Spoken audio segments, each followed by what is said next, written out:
2 Coríntios 4, 17. Vamos ler a partir do versículo 13. Antes de começar a ler esse texto e pregado, eu quero falar para você que eu te amo, amém? Eu amo você. Eu amo você de verdade, irmãos. Eu estava aqui em cima ministrando louvor e vendo os irmãos e meu coração queima.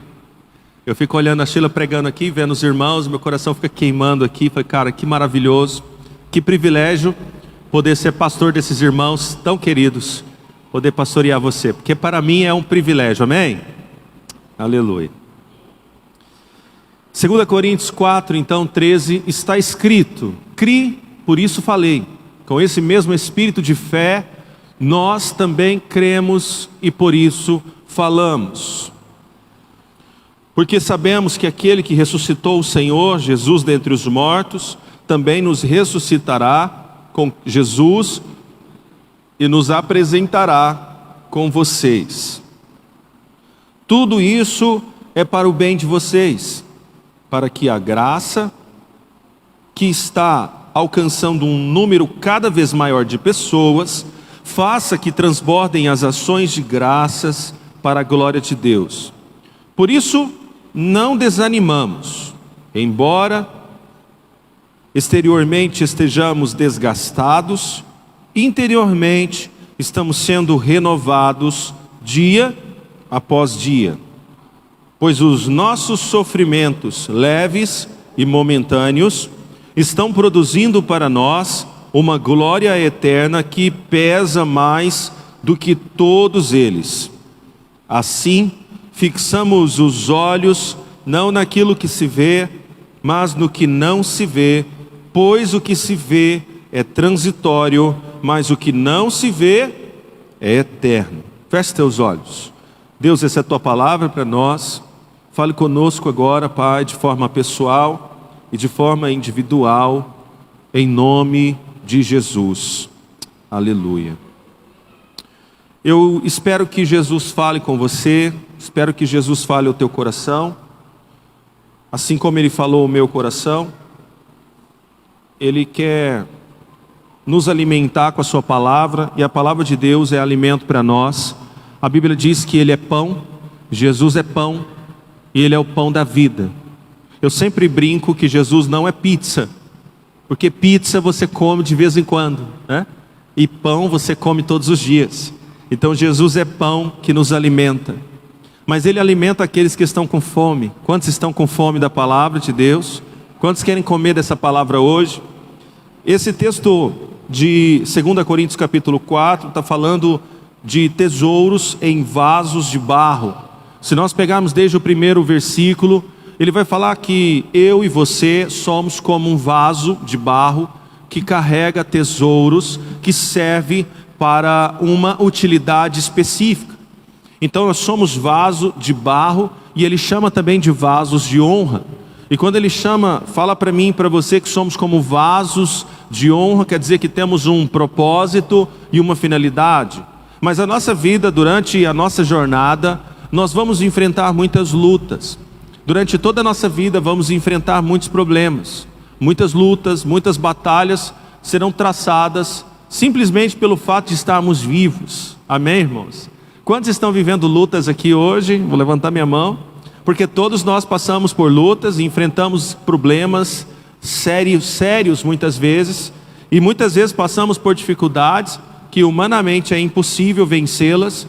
E aí é quando você vai para os pés do Senhor e pede de Deus para que Deus possa te auxiliar e levar você a tomar uma decisão que vai te fazer romper esse momento que você enfrenta. Eu sei que muitos estão aqui hoje passando por dificuldades que são, às vezes parece impossível, e às vezes nem parece, é impossível. Passa por tribulações terríveis que tira sua paz, que tira sua noite de sono. Mas o Senhor, irmãos, é aquele que muda situações. A Bíblia diz que para Ele não há nada impossível, então Ele é capaz de fazer infinitamente mais do que tudo aquilo que pedimos e pensamos, amém? Só que Ele faz infinitamente mais do que tudo aquilo que pedimos e pensamos. Se você continuar lendo o texto bíblico, você vai ver que está escrito assim, ó, de acordo com o seu poder que opera em nós. Então todas as lutas que enfrentamos, nós vamos vencer essas lutas, vamos ser vencedores, sim, mas é de acordo com o poder de Deus que opera em nós. Então logo eu já chego a entender que se o poder de Deus não estiver operando em mim, então eu não venço minhas lutas. Se o poder de Deus não estiver operando em mim, então Deus não é capaz de fazer nada em minha vida.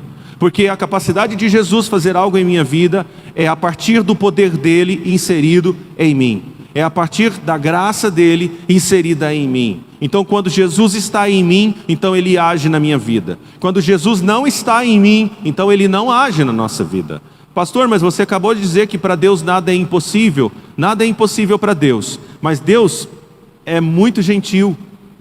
Jesus é gentil, educado. Ele não vai fazer nada na sua vida se você não deixar. Quem está pegando, diga amém.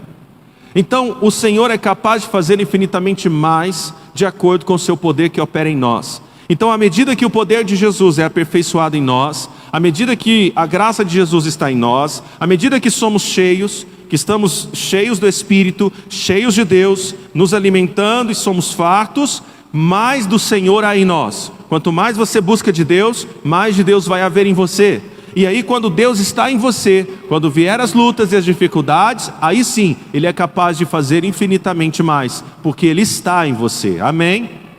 Então isso é muito sério, é muito sério nós entendermos isso. É preciso buscar mais de Deus, irmãos, para que a gente consiga viver nesse mundo, que a cada dia que passa está mais louco.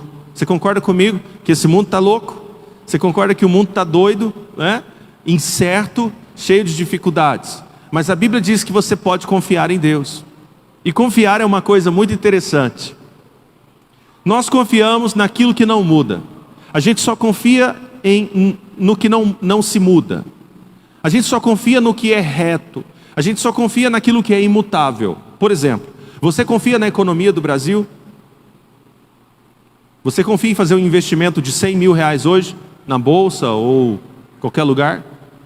No gado, você confia em investir em gado? Você sabe que é rentável, mas é oscilante, sim ou não? E por que não confiamos? Porque é oscilante, oscila muito os valores.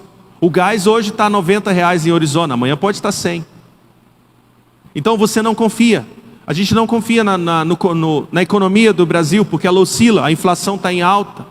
A gente não confia em investimento no gado, porque o preço do gado sobe e desce. Você não confia no leite, porque o leite hoje ele está barato para mim, mas está caro para o produtor. Não é assim? Para quem tira leite. Para quem está tirando leite, está trabalhando tirando leite, está caro para ele, mas está barato para mim. Às vezes está caro para mim, está barato para ele. Então oscila muito, e é por isso que nós não confiamos. Por que não confiamos? Porque oscila. Mas a Bíblia diz que Deus é o mesmo ontem, hoje e será eternamente. É por isso que confiamos nele. Ele não muda. Aleluia. Deus não muda, Ele é o mesmo. E é por isso que nós confiamos em Deus. É por isso que nós depositamos toda a nossa esperança em Deus, toda a nossa esperança em Jesus, porque Ele é um cara que nunca vai mudar. E o que Ele falou, está escrito, vai acontecer. A Bíblia diz que nada vai passar, tudo vai passar, mas as suas palavras não passam, porque elas não mudam. Se Deus liberou uma palavra profética, se Ele liberou uma promessa para nós, é só questão de tempo, porque o que Ele fala acontece. Você crê nisso, amém? Pastor, mas por que você está falando de tudo isso? Você disse que ia falar de sofrimento. É exatamente por isso. Quanto mais eu tenho de Deus, mais eu consigo romper as fases difíceis da minha vida. Quanto mais confiante eu estou com Deus, mais eu consigo romper as fases difíceis da minha vida. Veja o que o texto fala no versículo 16. Por isso, 16. Por isso não desanimamos. Embora exteriormente estejamos a desgastar-nos, interiormente estamos sendo renovados dia após dia. Paulo escreve para os irmãos de Corinto e fala para os irmãos: não desanime. Você pode falar isso para o irmão do seu lado? Você pode dizer para ele assim, ó, não desanima não. Porque se você desanimar, aqueles que desanimam já aceitam a derrota. Quem desanima aceita a derrota. Se você desanimar, você está aceitando a derrota. Então Paulo já chama a nossa atenção para isso. Não desanimem. Quem é flamenguista aqui? Hoje tem menos flamenguistas, então vou falar do Corinthians. Quem é corintiano aqui? Aí, eu vou falar do Corinthians hoje. Ontem o Corinthians enfrentou o Bragantino lá em Bragança Paulista. Primeiro tempo foi um jogo espetacular. Quem assistiu viu que foi o melhor jogo da rodada. No segundo tempo não saiu nenhum gol. No segundo tempo saiu 4 gols. O Bragantino fez o primeiro, depois fez o segundo. Aos 40 do segundo tempo fez o segundo gol. O Bragantino ganhando de 2-0. Na hora que eu vi, eu falei, cara, já era para o Corinthians não ganha mais. E aí, você está tomando 2-0 aos 40 do segundo tempo e você desanima. Quando você desanima, você está falando o quê? Você está aceitando a derrota. Eu aceito a derrota, não vai dar 5 minutos apenas de jogo. Já joguei 80 minutos, está 2-0. Aí os caras vêm e faz mais um gol agora aos 40 do segundo tempo. Se você desanima, você aceita a derrota. Pois bem, aos 44, Renato Augusto faz o primeiro gol do Corinthians. Quando ele fez o primeiro gol, o Corinthians ganhou uma energia do céu, só pode. E depois o Gustavo Mosquito fez o segundo gol e empatou o jogo aos 50 minutos do segundo tempo. Olha que coisa mais interessante. Aos 40 do segundo tempo, quando você toma um gol, é praticamente que você está derrotado. Mas se você não desanimar, ainda há a possibilidade de você empatar o jogo, quem sabe até vencer. Quando Paulo fala para nós assim, por isso não desanimem. Não desanime, irmãos. Porque você pode estar aos 40 minutos da sua vida achando que está derrotado, mas daqui 5 minutos você pode ser vencedor. Então a gente não pode desanimar. Se nós lembrarmos do Flamengo na Libertadores, em 2019, você vai ver que o Flamengo já estava derrotado. Praticamente derrotado no final do segundo tempo. E aí eles conseguiram fazer 2 gols e virar o jogo, e foi campeão da Libertadores. Porque não desanimou. Eu gosto muito de falar de futebol, porque o futebol mostra muito essa superação. Esse negócio de não desanimar, de estar faltando 2 minutos para acabar o jogo, e o time está indo para cima, não entrega, não aceita a derrota. Mas o interessante é que no esporte as pessoas têm esse entendimento de não aceitar a derrota, mas na vida nós aceitamos a derrota. E nós não podemos aceitar a derrota na nossa vida. E quando Paulo fala, por isso não desanimem. Irmãos, nós não podemos desanimar diante das lutas que estamos enfrentando. Pastor, eu já orei tanto para o meu marido. Seu marido converter, e ele não converte. Continua, meu irmão. Quem sabe você já está aos 40 do segundo tempo. Pastor, eu já orei tanto pela minha vida financeira, e eu tenho o dedo podre, tudo que eu faço dá errado. Irmão, continua, não desanima. Não desanima. Sabe, tudo que você for tentar na sua vida, você tem que ter ânimo. Tem que ter ânimo em todos os momentos. O Senhor é aquele que vai nos fortalecer. Quando você sentir que está desanimado, fala para Deus, Deus, eu preciso de ânimo. Me anima novamente. Eu sou pastor, irmãos. E todo pastor sonha com uma igreja lotada. E eu não sou diferente, eu também sonho com uma igreja lotada. Irmãos, eu sonho com uma igreja onde a gente não tem nem onde pôr gente. Então eu sonho com essa igreja assim. É meio exagerado, mas é. Eu sonho com um dia, nossos irmãos do louvor, não ter como descer. Eles vão ficar sentados aqui na hora da palavra, porque não tem lugar para eles. Eu sonho com isso, com os irmãos sentados ali, aqui na frente, e por aí vai. Mas isso é uma questão de tempo, e demora às vezes. E às vezes eu fico louco, querendo que isso aconteça logo. E bate um desânimo em mim. E aí eu vou para os pés do Senhor e falo, Deus, o Senhor precisa me animar, porque eu não posso ficar desanimado nesse momento. Eu preciso estar vivo, de cabeça em pé, erguida, e caminhando no rumo certo. E aí o Senhor me anima novamente. Muitas vezes é uma mensagem, é uma palavra. Às vezes é uma palavra de um irmão. Às vezes é uma mensagem de WhatsApp que eu recebo de um irmão que fala assim, pastor, a palavra foi maravilhosa, falou muito comigo. E aí você fala assim, yes, Deus está me usando. E aí você é animado. Então nós precisamos buscar uma forma de sermos animados nesses dias que estamos vivendo agora. Amém? O que te anima? O que anima você? Irmãos, eu estou jogando vôlei. E eu estava sem fazer nada, eu estava sedentário, não estava jogando bola, não estava fazendo nada. Eu deve ter uns 20 anos que eu não jogo vôlei. E eu estou jogando vôlei agora. E o meu time é malvadão, assim, meu time é mau. A gente ganha mesmo, né? Altos cortes, bloqueio, né? Não foi? Quarta passada não teve para ninguém. Mas o vôlei foi uma coisa assim que me gerou tanto ânimo, que eu não imaginava que me daria ânimo. O que gera ânimo na sua vida, meu irmão?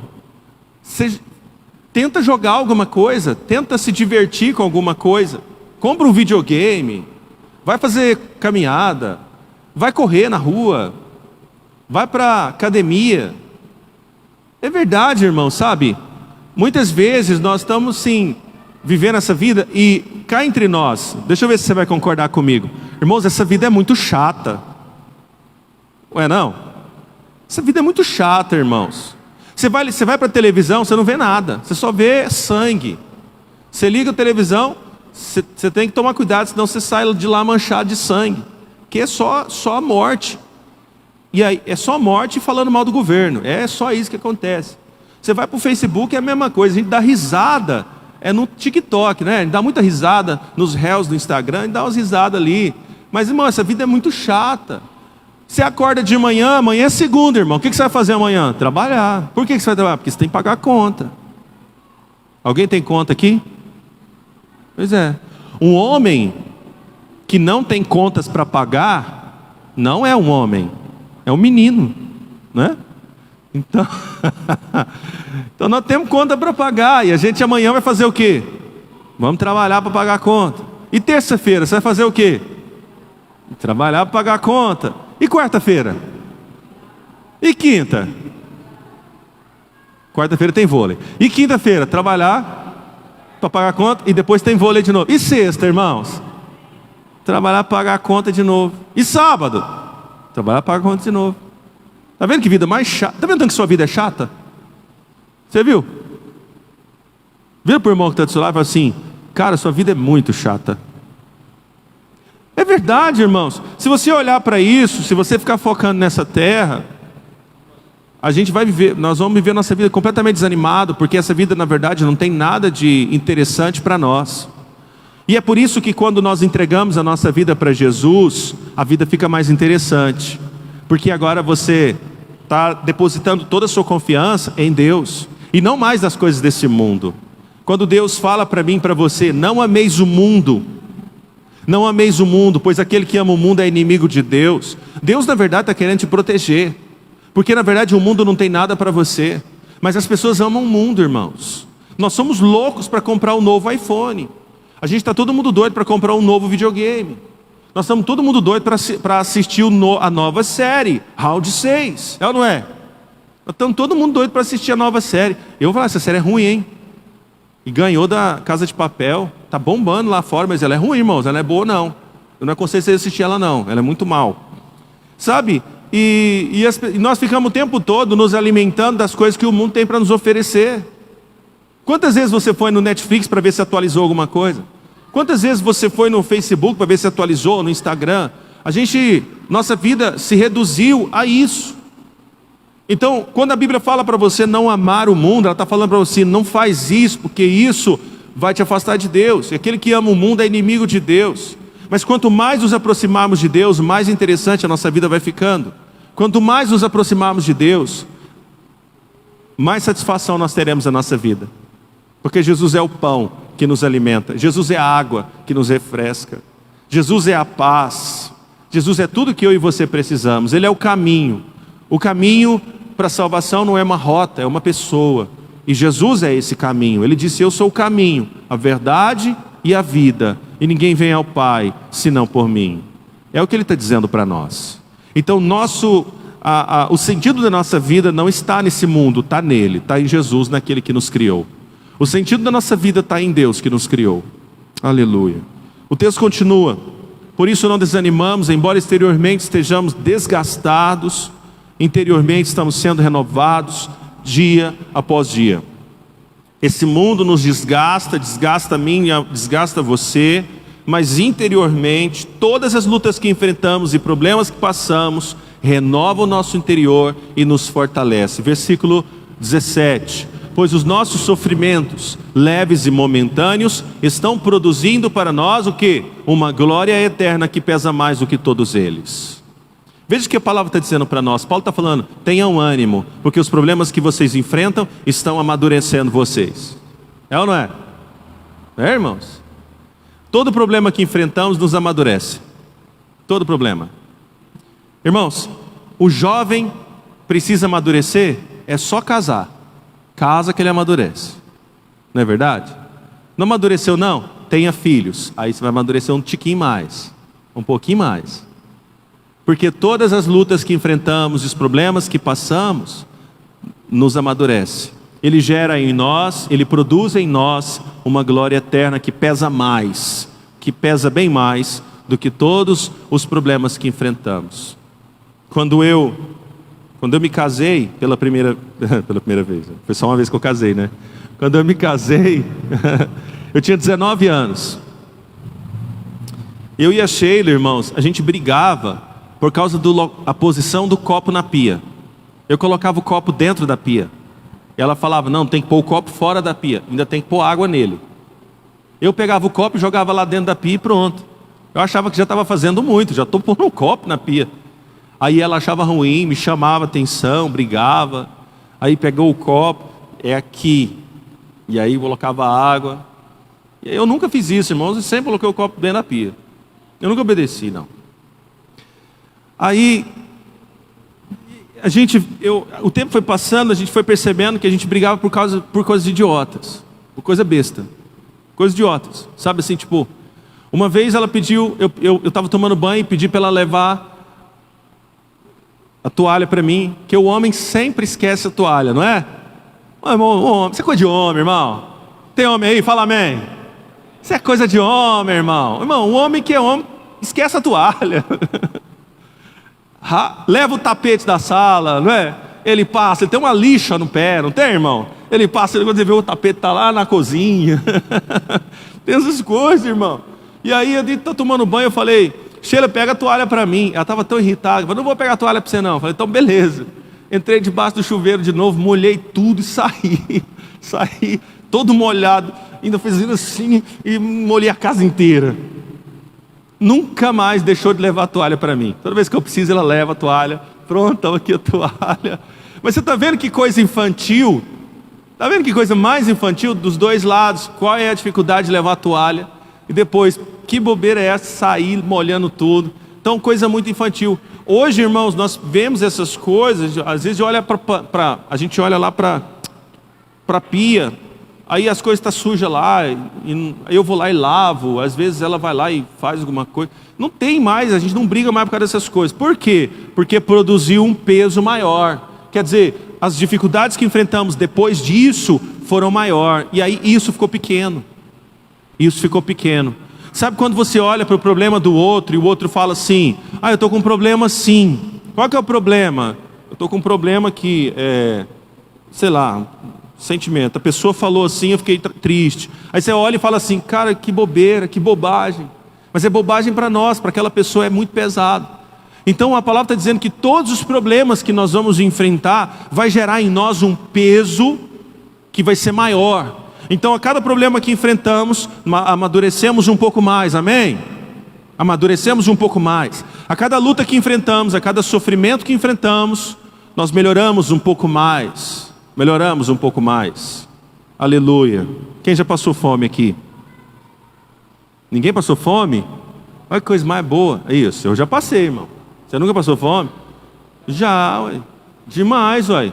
Você ter que comer ali coisa, sei lá. Você ter só mandioca para comer lá. Eu já passei também por situações como essa. Aí o que acontece? Isso tudo faz você amadurecer e dar mais valor nos alimentos. Sim ou não? Irmãos, meu paladar mudou depois que eu casei. Por que ele mudou? Porque depois que eu casei o negócio ficou feio, né? Estava na casa do papai e da mamãe. Mamãe sempre fazia o franguinho na panela, fazia o pudim. A mãe fazia uns biscoitinhos, uns pão de queijo, as coisinhas. Irmãos, eu era meio playboy, irmão, em casa. Então assim, tinha tudo. Arroz, feijão, aquela janta, aquele almoço, tudo bem feito. Domingo, almoço de domingo era diferenciado. Depois que eu casei, você assume essa posição. E aí, irmãos, você vai vendo o tanto que é caro. Você vai percebendo. Uma vez eu falei para o meu pai, eu fiz as compras lá em casa, sangue de Jesus tem poder. Meu pai falou, você lembra que eu te falei, meu filho, tanto que é caro? Você vai assumindo a posição que era do seu pai antes, da sua mãe, e você vai vendo o tanto que é difícil. Irmão, seu paladar muda, porque aí você não vai comer mais igual você comia antes. Você só comia besteira e não valorizava o que os seus pais te davam. E quando você casa, você começa a valorizar tudo. Tudo, tudo. Os irmãos falam para mim assim: pastor, vai lá em casa, eu estou com a horta lá, vai lá para você buscar as coisas. Irmão, eu busco tudo que tiver lá, eu busco mesmo. Eles falam: pastor, o senhor gosta de jiló? Amo jiló. Odiava antes de casar, hoje eu amo jiló. Me fala um trem desse. Pastor, o senhor gosta de quiabo? Amo quiabo. Odiava antes de casar, não comia quiabo de jeito nenhum. O que é esse negócio babento aqui, gente? Agora hoje eu amo essa baba. Eu boto para dentro e lambreca aqui, aí você limpa assim e continua. Irmãos, guariroba ou gueiroba, como os irmãos dizem. Que negócio amargo. Eu amo esse negócio, irmão, de tal de gariroba. Ô trem bom. Você taca esse trem no frango. Tudo coisas que eu não comia antes de casar. Mas por quê? Porque os sofrimentos fazem você amadurecer e dar valor em coisas que antes você não dava. Amém? É por isso que Deus deixa você passar por situações difíceis, para que quando você chegar num estágio onde você vai começar a conquistar, você dê valor às coisas. Nós damos muito valor ao carro que temos, porque andar a pé é brabo. E aí você lembra quando você andava a pé, irmãos? Eu me lembro quando eu pegava o ônibus para ir trabalhar. 6 horas da manhã eu pegava o ônibus, atravessava a Goiânia para ir trabalhar. Irmãos, era 1 hora de trânsito na Avenida Anhanguera dentro do ônibus. E aquele ônibus lotado, um cheiro que só Deus para acudir. Pensa no cheiro. Aquela mistura de perfume com desodorante, com tudo que você pensar. Que é tanto de gente. Aí eu descia cansado. Eu já chegava no trabalho cansado. Sabe? E aí, depois Deus te dá o privilégio de comprar um carro ou uma moto. E você dá tanto valor, não é verdade, irmãos? Você dá tanto valor. É por isso que nossos filhos, por mais que temos condições, nós não podemos dar tudo para eles de mão beijada. Porque eles precisam saber o peso dessas coisas. Eles precisam saber o valor disso tudo. Amém, irmãos? Você já reparou que jogador de futebol que chega no topo são aqueles que vieram lá do Nordeste, que passava fome, que vivia, que sofria? Não é ou não é, irmãos? Aqueles jogadorzinho bonitinho, filho de papaizinho, que cresceu morando em casona, tudo, não rompia, não rompe. Porque não sabe o que é o sofrimento. Não sabe o que é o sofrimento. Nós precisamos começar a olhar para os sofrimentos da nossa vida e tomar lições dos sofrimentos da nossa vida. Vai para o versículo 18. Assim fixamos os olhos não naquilo que se vê, mas no que não se vê, pois o que se vê é transitório, mas o que não se vê é eterno. A Bíblia está falando para você não ficar olhando para as coisas que se veem, as coisas que estão aqui, que está ao seu alcance, mas olhar para as coisas que não se veem, que os olhos não alcançam, porque essas coisas são eternas. Então está vendo o sofrimento que você está enfrentando hoje, as dificuldades que você passa? Pois bem, olha para frente. Tenta olhar para frente. Irmão, você está vendo sua vida agora. De repente você olha para a sua vida agora, sua vida está difícil. Deus está olhando para a sua vida daqui 10 anos. Deus está olhando para você daqui 10 anos. Deus está vendo você passando por dificuldades e você amadurecendo. Deus está vendo você passando por sofrimentos e você rompendo, e você crescendo, e você melhorando, se tornando uma pessoa melhor, para daqui a 10 anos, Deus confiar algo maior nas suas mãos. É assim que acontece na nossa vida. Irmãos, nós não podemos olhar para as situações da nossa vida e achar que é coisa dessa vida. Não, não. São coisas que estão vindo diante de nós para nos preparar para coisas maiores. Eu tenho enfrentado lutas esses dias agora, por esses dias. E eu venho conversando com alguns irmãos e tenho recebido várias palavras de irmãos que falam assim: pastor, a bênção vai ser muito grande. Pastor, calma, Deus vai te honrar muito. Então eu tenho recebido muitas palavras dessa maneira, por causa das lutas que eu tenho enfrentado nesses dias. E eu creio nisso, irmãos. Eu creio em tudo isso. Sábado eu estava em Goiânia fazendo um curso, Master em Capelania, pela Universidade da Flórida. Eles vieram e prestaram esse curso para nós, e eu não podia perder esse curso. Eu fui para Goiânia, caro curso, mas eu não podia perder esse curso maravilhoso, E eu passei o dia inteiro no curso, irmãos. Irmãos, eu vou falar uma coisa para você. Tinha uma hora que eu falava, que eu dava um sono, que eu falava, cara do céu, o que é isso? Eu levantava, ia lá atrás, tomava um café, molhava a cara, e eu em pé ali, ouvindo tudo, anotando tudo, porque eu não queria perder nada. Então não foi fácil, e não é fácil, é trabalhoso, é difícil. Para você chegar na frente e alcançar tudo na sua vida, não vai ser fácil, irmãos. Fala para a pessoa do seu lado aí, fala assim, olha, não vai ser fácil. Irmãos, nunca vai ser fácil. Sabe qual é o problema nosso? Nós estamos vivendo a era da igreja triunfalista. O que é a igreja triunfalista? É a igreja que prega para você uma mentira. Que é isso, pastor? É, irmãos. Eu quero pregar para você a verdade. E a verdade é que a nossa vida é difícil, que para alcançar o que você sonha é trabalhoso, é cansativo, você vai suar muito, você vai chorar muito. Mas lá na frente, você vai desfrutar de tudo que você conquistou. A igreja triunfalista, ela prega que se você entregar sua vida para Jesus, escute, você vai começar a conquistar tudo. Tudo. E as coisas vão ficar tudo bom para você. Essa é a igreja triunfalista, que prega nos dias de hoje. Mas essa mensagem não é bíblica. Porque na verdade, a vida na verdade não é assim. Jesus falou, se perseguiram a mim, também perseguirão a vós. Ele fala o tempo todo para nós. Ele fala o tempo todo, irmãos, que as coisas dessa vida são difíceis, mas que a gente não pode olhar para trás. Quem bota a mão no arado não pode olhar para trás. Jesus deixou bem claro que ele veio no mundo para morrer, para sofrer, morrer por todos nós e ressuscitar. A vida de Jesus não foi fácil. Então, na verdade, o que nós precisamos entender é que nós temos que manter a nossa fé firmada nele, e os nossos olhos fixos nele, e não no que essa vida tem para oferecer. Não fixar os nossos olhos nos problemas, mas fixar os nossos olhos em Deus, no Senhor Jesus. Amém, irmãos?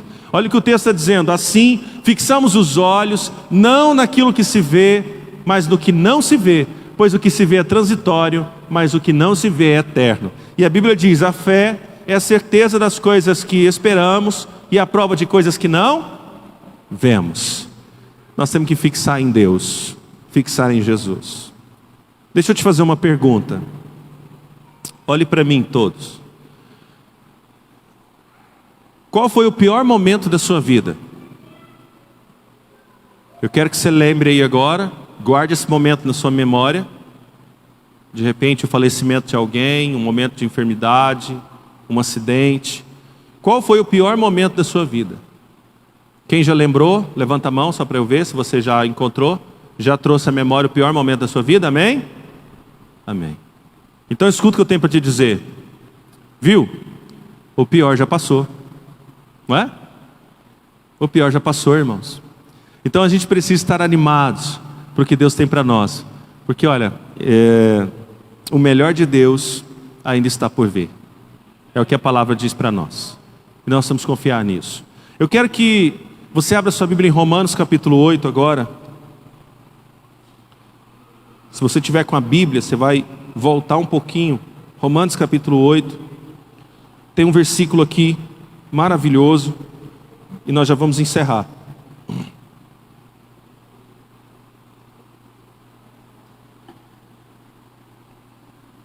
Irmão do céu, já é 9 horas. Meu Deus.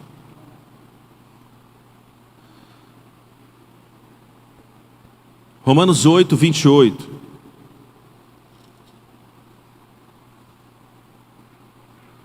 Quem achou, diga amém.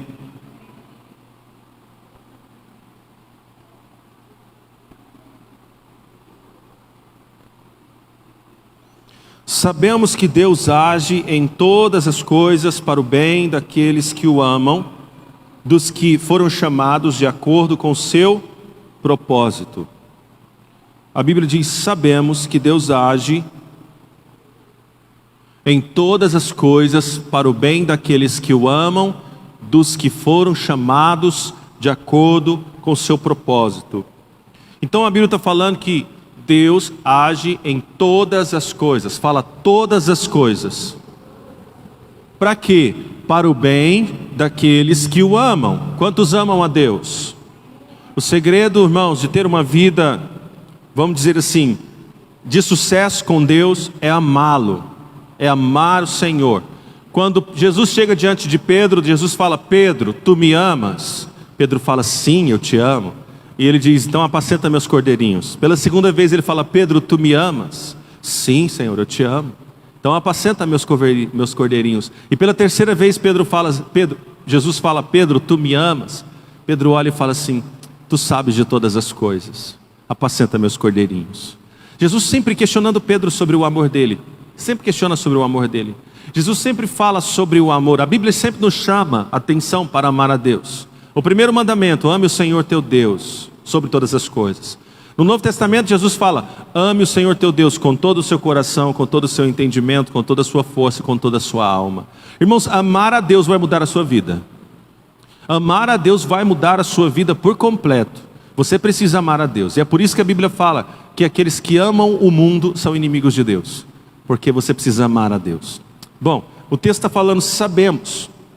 Nossa esperança que temos em tempos difíceis não é fundamentada em pensamentos positivos, em anseios ou em um otimismo natural. É uma certeza que se baseia na verdade de que Deus tem pleno controle do universo e ama a todos nós. Você crê que Deus tem o controle de todas as coisas? Ou você acha que essa pandemia aí deu ruim lá no céu, Deus perdeu o controle de tudo? Não, Deus tem o controle de tudo. Deus sabe o que está fazendo, amém, irmãos? Ele sabe muito bem o que está fazendo. Ele fala: sabemos que Deus age. Deus age. Sabe, há um grande projeto de Deus para nós. Ele age, Ele está fazendo, Ele está trabalhando. Há um projeto de Deus para a minha vida, há um projeto de Deus para a sua vida. E você precisa encontrar qual é esse projeto. Porque quando você tem o entendimento do que qual é o plano de Deus para nós, de qual é o plano de Deus para a sua vida vai mudar completamente. Quando eu entreguei minha vida para Jesus, eu me casei. Depois do meu casamento, eu tinha 19 anos, comecei a devorar a Bíblia, ler a palavra de Deus. E aí Deus plantou no meu coração o plano dele. E o plano dele era que eu me tornasse pastor e dedicasse a minha vida na obra. Esse era o plano de Deus para a minha vida. Quando eu entendi esse plano de Deus, a minha vida mudou completamente. Porque agora os meus olhos já focavam isso. E eu já não planejava mais coisa para mim, eu já não olhava mais coisas para mim. Quando eu era, antes de conhecer Jesus, eu queria me formar, e queria estudar, e queria ser empresário, essas coisas, tudo eu queria ser, irmãos. Mas depois que eu entreguei minha vida para Jesus, a minha vida mudou completamente. E eu comecei a dedicar a minha vida dentro do plano de Deus. Mas sabe qual é o problema? É que 90% dos crentes não sabem qual é o plano de Deus para as suas vidas. 90% daqueles que servem a Deus por seguindo outras pessoas apenas, mas não conhecem o plano de Deus para a sua vida. Irmão, quero perguntar isso aqui para você. A Bíblia diz que Deus age. Ele está agindo, Ele está fazendo algo na sua vida. E eu quero perguntar para você: você sabe qual é o plano de Deus para a sua vida? Você sabe qual é o motivo de você estar aqui? Nós não somos um acidente do universo. A gente não é um acidente do universo. Irmãos, você mora em Arizona por um plano divino. Você está nessa igreja hoje por uma ação divina, por um plano divino. Tudo na nossa vida acontece por um plano divino. Sabe? Ou então você vai ter que acreditar nas teorias evolucionistas. Você crê em Deus? Se você não crê que é dessa maneira, então você vai ter que acreditar que você veio do macaco, irmãos, e que as coisas são evolucionistas. E eu não creio. Eu creio que eu vim do Senhor, e que antes mesmo de eu ter sido formado no ventre da minha mãe, Deus já tinha me chamado para ser profeta às nações. É isso que a palavra me diz. É isso que ela diz para você. Sabe o que mais a palavra está dizendo? Está falando aqui, ó. Ela chama, ela trata todas as coisas. Sabemos que Deus age em, diga, todas as coisas. Então escute e preste atenção e aprenda. Todas as coisas são ações de Deus para promover você. Todas as coisas são ações de Deus para tratar você. Uma vez uma pessoa falou assim: pastor, eu não estou gostando das suas palavras. Por quê? Porque hoje você pregou direcionado para mim. Irmão, lógico que foi. Eu preguei direcionado para você, para o fulano, para o ciclano, foi para todo mundo. Para quem você acha que eu estava pregando? Ora, mas não é, irmãos? Eu estou pregando aqui para quem, irmãos? Fala assim, para mim. É lógico que é direcionado. Minha palavra é direcionada a você e todos. Então, tudo o que acontece é para o nosso tratamento. Tudo que é falado é para a nossa promoção. Deus trata você porque Ele tem algo melhor para você. Deus trata você porque Ele quer que você amadureça. Ele quer que você cresça. Qual pai que quer ter o seu filho a vida inteira bebê? Você quer, irmãos? Você quer lavar bunda de neném a vida inteira? Não, você quer que seu menino cresça. Você quer que o neném tome banho sozinho. Depois você quer que ele come sozinho, é ou não é? Se isso não estiver acontecendo, algo está errado, não está? Porque na verdade o correto é que ele evolua, cresça e comece a se tornar mais independente, ou ter mais autonomia. Esse é o processo certo. Você quer ver o seu filho se formando, você quer ver o seu filho se casando. A coisa melhor do mundo é você ver o seu filho se virando. A coisa melhor do mundo, irmãos. É ou não é? Quando você vê seu filho se virando, olha lá, está trabalhando, já está cuidando da vida dele. É a coisa melhor do mundo, irmãos. Sabe, então, o João Guilherme, toda vez ele pega, papai, passa para mim para o canal tal. Aí eu ia lá e passava. Mas eu estava cochilando, eu quero canal tal. João Guilherme, se vira. Aí ele pegou e começou a se virar. E hoje ele faz tudo na televisão. Eu não preciso mais de mim. E ele sabe mexer, celular, mexe com tudo. Coisa melhor do mundo é ver os filhos da gente se virando, irmãos. E é o jeito certo. Então todas as coisas são ações de Deus para nós. Está passando por sofrimento, irmão, já estou encerrando, tá? Está passando por sofrimento, tenta tomar uma lição nisso. Você tomou um cano de alguém, tenta tomar uma lição nisso, tenta aprender. Você tentou alguma coisa e deu errado, teve prejuízo, aprende com isso. Tudo na vida é ação divina para nos tratar. Para nos tratar, irmãos. Alguém feriu você, outra pessoa te feriu de alguma maneira, também é ação divina para te tratar. Se você entender dessa maneira, você vai se tornar uma pessoa melhor. Alguém te enganou e você descobriu, também é ação para te tratar. Porque em todas as coisas, irmãos, vão cooperar para o nosso bem. Ele continua ainda, dizendo, para o bem, olha lá, Deus age em todas as coisas para o bem daqueles que o amam, para o bem. E aí ele não está falando que é para ser algo bom. Ele está falando que é para o bem, é diferente. Bom e bem é diferente. São estados diferentes. Então bom, a água, ela é bom para você. Não é? A água é bom para mim, mas às vezes me faz bem. A Coca-Cola é bom, não é, irmãos? Coca-Cola é bom? Bom, faz conta que tem uma Coca aqui. Sim ou não? Não é não? Vocês não gostam de Coca-Cola? Coca-Cola é bom, irmãos? Mas te faz bem? Viu? Faz, né, irmão? Coca-Cola nem sempre é bom, mas me faz bem. Ou Coca-Cola é bom e não me faz bem. Então são duas coisas diferentes. E a Bíblia está falando que Deus age para o seu bem. Então muitas vezes coisas ruins vão agir para o seu bem, vão contribuir para o seu bem. Quem nunca tomou um 0 numa prova? Irmão, quem já tomou um 7-1 na vida aqui? Lembrou do 7-1? Amém?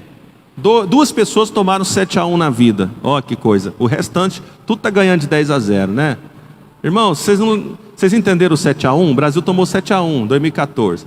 Quem que já tomou um 7-1 na vida? Eu já tomei. Vários. Eu vou falar uma coisa para você. Foi bom? Não foi bom, né? Mas te fez bem. Faz, porque você aprende. Seleção brasileira nunca mais entra em campo relaxado como entrou. Nunca mais. Nunca mais, irmãos. Então essa é a questão. Às vezes nós vamos tomar um 7-1 na nossa vida. Vai ser ruim, mas pode nos fazer bem. Porque a gente aprende e a gente amadurece. Vou pedir para você ficar de pé. E ele encerra dizendo, daqueles que o amam e são chamados. Essa promessa, ela é para os filhos de Deus. Daqueles que o amam, dos que foram chamados de acordo com o seu propósito. Aqui é um ponto que eu quero que você pense. Você está sofrendo, e se você estiver sofrendo na sua vida, e não estiver no propósito de Deus, dentro do propósito de Deus, você está sofrendo à toa. Você está sofrendo por sofrer. Mas se você estiver sofrendo dentro do propósito de Deus, é diferente. Pense comigo. Ramani, sobe aqui, vamos só cantar uma canção para a gente encerrar. Pense comigo. Você vai sair de viagem. E para onde você vai? Você vai para a praia. Qual que é a praia melhor aí, mais próxima? Hã? A praia do Corumbá aqui. Então você vai para o Corumbá. Então você vai lá para o Corumbá. E você vai de carro. Escute, presta atenção. Você vai de carro. E o pneu fura. O que você vai fazer? Parar o carro. Tira as coisas. Tira o pneu step lá atrás. Aí vai dar aquele transtorno todo, sim ou não? Mas, porém, entretanto, você está indo para onde? Para a praia do Corumbá. Você está indo para o rio. Tem um propósito. Você está indo para um lugar que vai te trazer alegria. E esse sofrimento, ele é leve e momentâneo. Você arruma e continua, e segue a viagem. Mas se você não estiver indo para nenhum lugar, e estiver só andando, esse sofrimento vai ser o sofrimento mais idiota da sua vida. Porque ele é um sofrimento de graça. Você vai arrumar, você vai ficar nervoso, vai ficar bravo, vai pegar o carro e vai embora para casa. E a única coisa que você adquiriu daquilo foi estresse e ansiedade. Quem está pegando, irmãos? Você concorda com isso? Então a palavra está dizendo: dos que foram chamados de acordo com o seu propósito. Irmãos, a vida já é difícil, já é pesada, sofrimentos existem. Se nós estivermos dentro do propósito de Deus, as coisas vão ficar diferentes. E os sofrimentos se tornarão leves e momentâneos. Por quê? Porque sabemos quem é o nosso Deus. Sabemos em quem confiamos. Deus sabe de todas as coisas. Estamos caminhando dentro de um propósito, não de qualquer maneira. Não estamos indo para qualquer lugar. Estamos caminhando com Jesus. Então as dificuldades se tornam leves, sim, e se tornam momentâneas. Sim, momentâneas, elas passam. Quando a Bíblia fala que as dificuldades são leves e momentâneas, quer dizer que vai passar. Se você estiver enfrentando problemas hoje, eu tenho uma palavra de Deus para você: vai passar. Aleluia. Feche os seus olhos, vamos adorar e encerrar.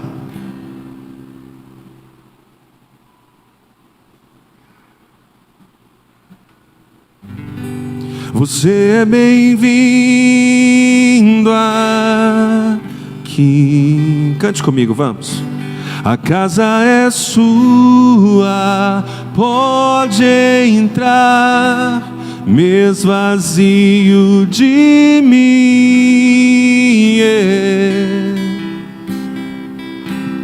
mesmo vazio de mim.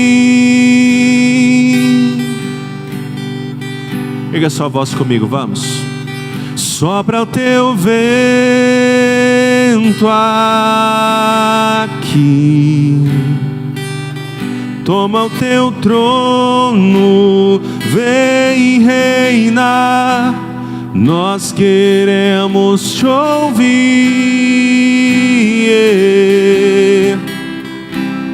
nós queremos te ouvir.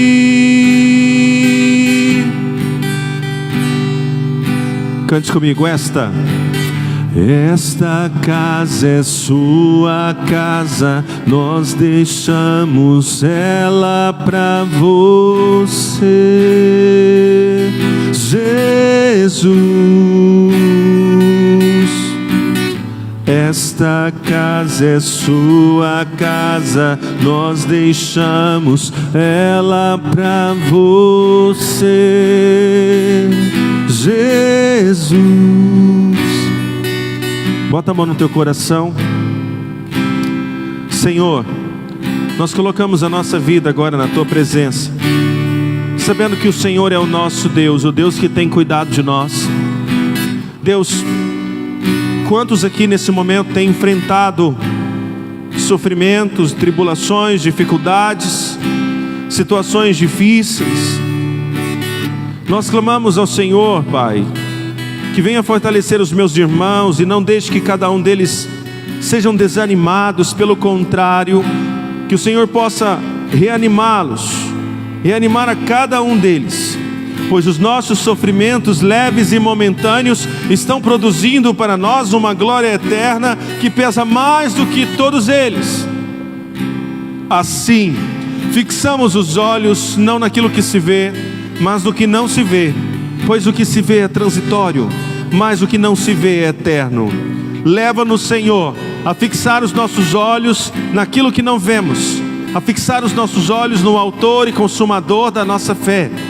Leva-nos a fixar os nossos olhos em Ti, no Senhor, e não fixar os nossos olhos nos problemas e nas dificuldades e nas tribulações, mas olhar para aquele que é o autor e consumador da nossa fé, daquele que pode nos salvar, daquele que pode mudar a nossa história. Deus, nós nesta noite colocamos a nossa vida diante do Senhor e pedimos, Deus, vem nesses dias em nosso favor. Eu oro pelos meus irmãos que estão aqui nesse momento, quantos que chegaram aqui hoje necessitando de um socorro do Senhor. Pai, socorre os meus irmãos, socorre a cada um deles, porque elevo os meus olhos para os montes e me pergunto de onde me vem o socorro. O meu socorro vem do Senhor que fez os céus e a terra. Pai, nós nesse momento dedicamos toda a nossa devoção a Ti, dedicamos toda a nossa fé ao Senhor, Pai. Colocamos toda a nossa vida nas Suas mãos e Te pedimos, Pai, venha em nosso encontro, venha em nosso favor, Pai. Alivia a nossa carga, alivia as dificuldades que temos enfrentado nesses dias, alivia as dores, os problemas, os sofrimentos. Deus, tira os meus irmãos das tribulações e leva os meus irmãos para o tempo de vitória, para um tempo de conquista, para um tempo, Senhor, aonde vamos poder glorificar o nome do Senhor por conta de tantas vitórias e bênçãos que receberemos. Nós cremos que o Senhor é um Deus bom e que faz com que todas as coisas cooperem para o nosso bem. Por isso nós Te pedimos, Pai, eleva a nossa vida, amadurece a cada um que está neste lugar, ao ponto de chegarmos no tempo em que vamos começar a desfrutar do melhor dessa terra e desfrutar daquilo que o Senhor tem para nós. Aleluia, glória a Deus. Levante suas mãos, diga graças a Deus. Vamos aplaudir Jesus.